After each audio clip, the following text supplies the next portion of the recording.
কোনো অভিযান পরিচালনা করতে আসিনি। নদীমাতৃ দেশ, আমাদের নদীর পাশেই বসত ভিটা থাকবে, এটাই স্বাভাবিক। আমরা নদী থেকে কোয়ার্টার কিলোমিটার দূরত্ব, আমাদের নদীর উজাহাত দিয়ে, বাকখালীর নিষ্কাশনের উজাহাত দিয়ে, বাকখালী খননের উজাহাত দিয়ে আমাদেরকে কারেন্ট এজেন্ডা বাস্তবায়ন করার জন্য জানি না দুইবার করে আমাদেরকে উচ্ছেদ করছে বেআইনিভাবে। এটার আমরা তীব্র নিন্দা জানাই এবং বিগত 2-3 মাস আগে যে উচ্ছেদ আমাদেরকে কার্যক্রম চালাইছে, এই কার্যক্রমের সম্পূর্ণ ক্ষতিপূরণ চাই। ক্ষতিপূরণ সহ পরবর্তীতে আমরা এই জায়গাতে দখলে গেলে কোনো প্রকার যেন আমাদেরকে প্রশাসন বেআইনিভাবে, বিএডব্লিউটিএ বিশেষ করে বেআইনিভাবে আর যেন উচ্ছেদ না করে এবং বাধা না দেয়। এখানে আপনারা দেখেছেন এখানে শত শত ঘরবাড়ি ছাড়া এরকম কোনো পানিও আসে না, এবং বিভিন্ন বন্যার সময় এখানে কোনো পানি প্রবাহ আসে নাই, কিন্তু তারা জোরপূর্বক ভাবে কারো এজেন্ডা বাস্তবায়ন করার জন্য আমাদের ঘরবাড়িগুলো ভেঙেছেন। আমরা সরকারের কাছে একটাই দাবি জানাচ্ছি, সুষ্ঠু তদন্তের মাধ্যমে আমাদের যথাযথ ক্ষতিপূরণ দিয়ে আমাদেরকে পুনর্বাসন করা হোক, আমাদের যে জমিগুলো আছে সেগুলো ফিরিয়ে দিয়ে আমাদেরকে যথাযথ ক্ষতিপূরণ দিয়ে আমাদের আবার প্রতিস্থাপন করা হোক। একটা উচ্ছেদ করার পরে ব্যক্তি মালিকানাধীন জমি যদি নদীর জমি হয়, এটা আপনার কাঁটাতারের বেড়া দিতে হবে কেন? আপনারা দেখছেন পৃথিবীতে কোথাও নদীর তীরে কাঁটাতারের বেড়া দিয়ে নদীর জমি দখল করছে অথরিটি। এটা হচ্ছে একটা হাস্যকর এবং এটাকে মানুষকে চোখে ধুলো দিয়ে কারো না কারো বিদেশিদের এজেন্ডা বাস্তবায়ন করার জন্য এটা আমাদের বিএডব্লিউটি উড়িফুড়ে রাখছে আমাদের। ভবিষ্যতে যদি এরকম কোনো বেআইনি কার্যক্রম সরকার এই যে বিএডব্লিউটি হাতে নেয়, তাহলে আমরা আবার কঠিনভাবে হুঁশিয়ার করে জানিয়ে দিতে চাই, আমরা হাজার হাজার লক্ষ লক্ষ জনতা তাদেরকে শান্তিপূর্ণভাবে অবস্থান করে প্রতিহত করবো ইনশাআল্লাহ।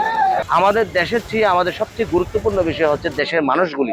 দেশের মানুষগুলিকে বাঁচানোর জন্য আমরা সবাই কাজ করছি। দেশের মানুষকে আইন শেখানোর জন্য সকল সরকারি ডিপার্টমেন্ট কাজ করছে।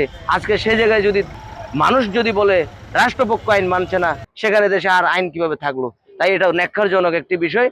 আমি আশা করব ঊর্ধ্বতন কর্তৃপক্ষ এ বিষয়ে সজাগ হবেন, দেশকে লজ্জিত না করে সমঝোতার মাধ্যমে সঠিক সিদ্ধান্ত নেবে বলে আমি আশা ব্যক্ত করছি। শিয়া বাটার ও ভিটামিনে সমৃদ্ধ লিলি বিউটি সোপ, তারুণ্যময় উজ্জ্বল ত্বকের জন্য। রিমার্ক আমাদের কোস্টগার্ড সংলগ্ন যে উচ্ছেদ অভিযান চলা হয়েছিল, এটা আমাদের হাইকোর্ট এবং অ্যাপিলেট ডিভিশন, সুপ্রিম কোর্ট মাননীয় হাইকোর্ট থেকে অ্যাপিলেট ডিভিশন থেকে একটা অর্ডার ছিল অলরেডি।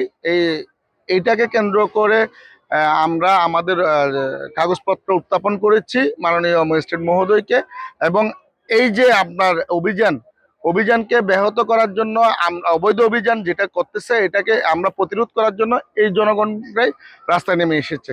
আমরা হচ্ছে এরকম সিচুয়েশন চাই না। স্যারের সাথে কথা বলে বা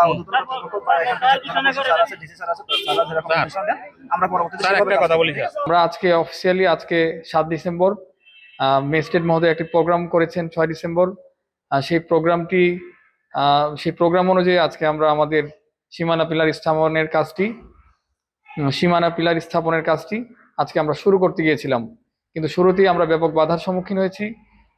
ব্যাপক হাজার হাজার লোকজন আমরা দেখেছি আগুন জ্বালিয়ে, টায়ার জ্বালিয়ে, এখানে ককটেল বিস্ফোরণ করে, এখানে আমি শুনেছি যে গুলাগুলিও হয়েছে।